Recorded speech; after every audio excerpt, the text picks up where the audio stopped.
반갑습니다. 다섯 번째 시간입니다. 오늘은 네 번째 계명의 말씀을 함께 나누려고 합니다. 안식일을 기억하여 거룩하게 지키라 라는 이 말씀 우리가 익숙하게 잘 알고 있습니다. 그런데 특별히 이 네 번째 계명의 말씀은 우리가 흔히 십계명으로 이제 성경책에 나와 있는 출애굽기 말씀과 또 이후에 신명기의 말씀에서 약간의 차이를 보이고 있습니다. 이 두 차이를 함께 살피는 것은 아마도 이 말씀에 담긴 뜻을 이해하는데 더 도움이 될 것이라 생각이 돼서요. 두 말씀 함께 참고하며 살피는 것으로 시작하려고 합니다. 출애굽기의 말씀은 안식일을 기억하는 것에 집중합니다. 그리고 신명기 말씀은 명령한 대로, 하나님께서 명령하신 대로 안식일 지키는 것, 그것에 집중하고 있는 것 우리가 볼 수가 있습니다. 두 말씀은요, 물론 각기 다른 근거를 가지고요, 이 안식일에 대해서 우리가 가져야 할 믿음의 내용을 잘 가르쳐주고 있는 것입니다. 먼저 출애굽기의 말씀을 보면 앞서 말한 것처럼 기억하여 거룩하게 지키는 것에 말씀하고 있는데, 이 기억해야 할 근거로 이후의 말씀을 보면 하나님께서 창조하시던 때의 모습을 우리에게 언급하고 있는 것을 알 수 있습니다. 엿새 동안 만물을 만드셨고요, 일곱째 날에 쉬셨고 또 그날을 거룩하게 하셨습니다.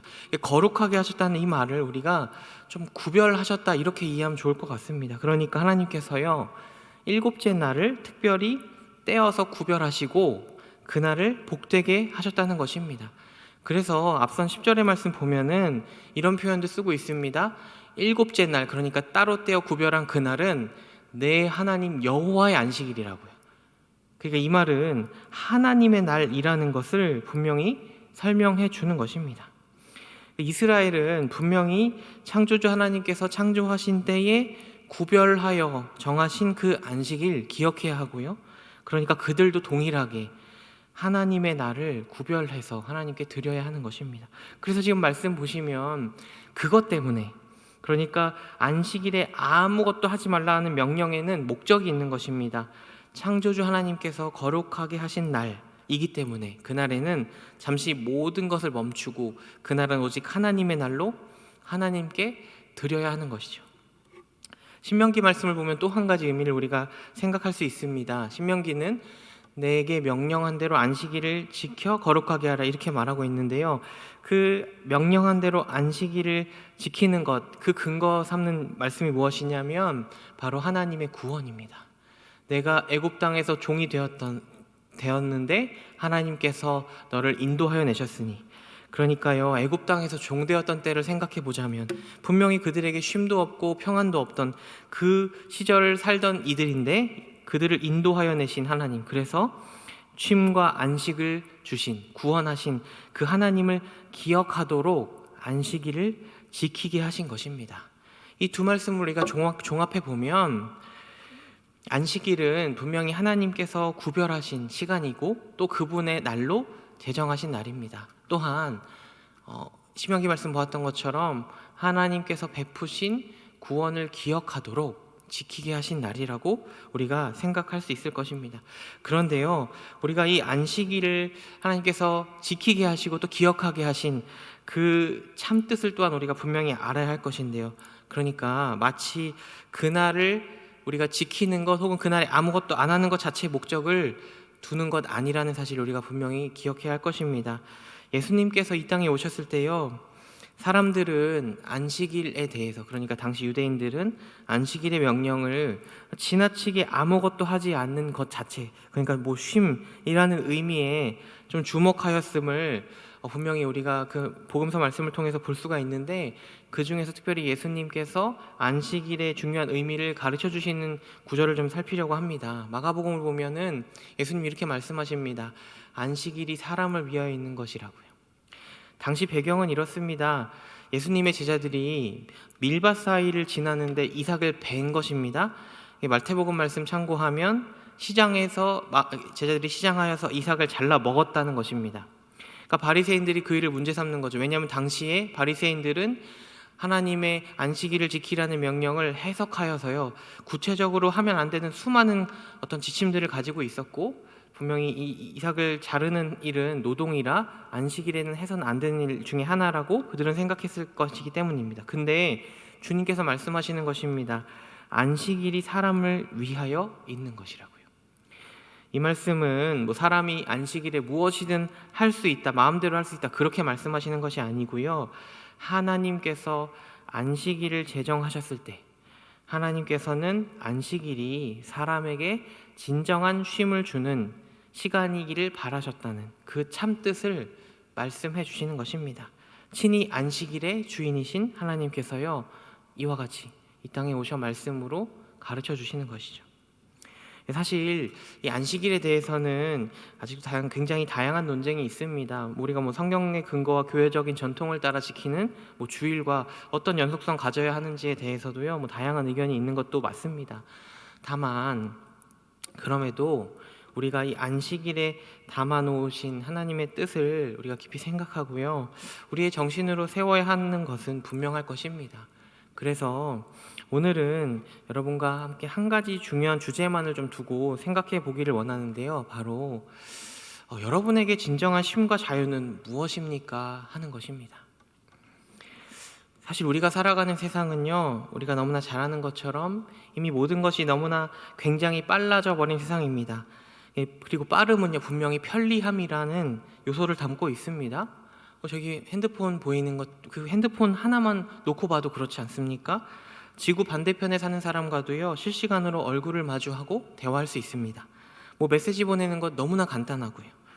손가락 몇 번의 움직임으로요, 필요한 물건 구매할 수 있고, 구매한 물건도요, 빠르다 보니 로켓 같은 속도로 배송이 돼서 다음날 새벽이면 받아볼 수 있는 세상입니다. 그런데 또 한 가지 생각해 볼 것은요, 이 빠름은 우리에게요, 편리한 만큼이나 동일한 빠름을 요구하기도 하는 것입니다.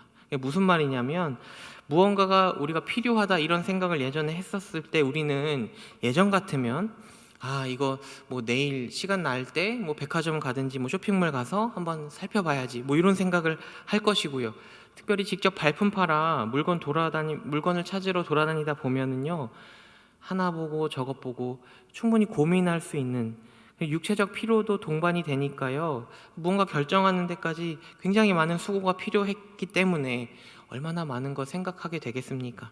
그런데 이제는 실제로 몸을 움직인다면, 그러니까 몸을 움직여서 뭘 살지 고민하는 시간을 들이는데 하루가 걸릴 일이었다면, 이제는 그거 그냥 몇 번 누르면은 화면 안에 수십만 건의 정보가 펼쳐지지 않습니까? 원하는 물건 검색하면 그 물건 판매하는 온라인 가게가 너무나 많아요. 편리한 것 분명히 맞는데요, 그 선택에 이르기까지도 우리에게도 분명히 빠름이 요구가 되는 것입니다. 제가 개인적으로 참 좋아하지 않는 광고가 대출 광고인데, 한때 대출 광고들이 내세운 강점이요, 빠름이었습니다. 순식간에 원하는 금액 대출할 수 있다고요.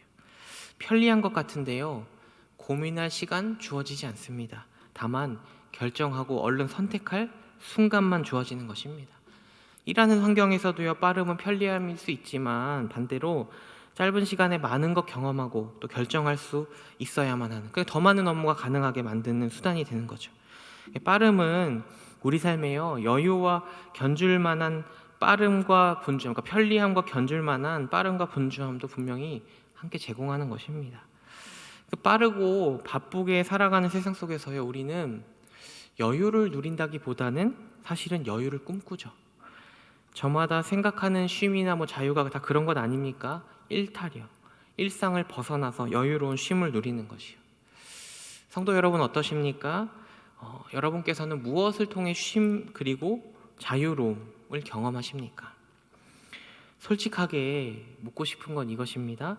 여러분께서는 모든 것을 잠시 내려놓고 멈추고요, 하나님 바라보고 하나님 생각하며 하나님 앞에 온전히 시간을 내어드리는 것이 정말로 쉼이고 또 자유라고 생각하십니까? 놀랍게도요, 수많은 그리스도인들이요, 하나님을 찾고 구하는 것이 가장 옳다고 말하지만 바쁘다는 이유, 여유가 없는 삶의 무게라는 핑계로요, 하나님께 마음껏 나아가지 못하는 스스로를요, 그대로 내버려 두려고 하는 것, 우리가 알지 않습니까? 그러니까 우리에게는요, 사실 하나님 안에서의 진정한 쉼과 또 회복의 누림이 없는 것 같습니다. 사실 우리는요, 하나님 앞에 서는 것에도 훈련이 필요하다, 자꾸 시간 내야 된다, 노력해야 된다 말하는 사람들이지 않습니까? 여러분, 우리가 인정해야 합니다. 우리는 우리가 생각하는 것 이상으로요, 세상이 만들어내는 일상에 매몰되어 있는 사람들입니다.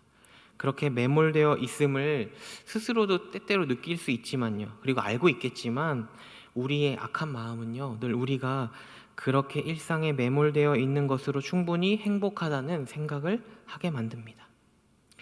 그러니까 영적인 유익을 추구하는 것보다요, 육체적인 영역에서 감각적으로 안정감이나 즐거움 주는 많은 것들을 에서 자유와 또 해방감, 그리고 쉼과 기쁨을 느끼는 것이 더 자연스러운 우리인 것입니다.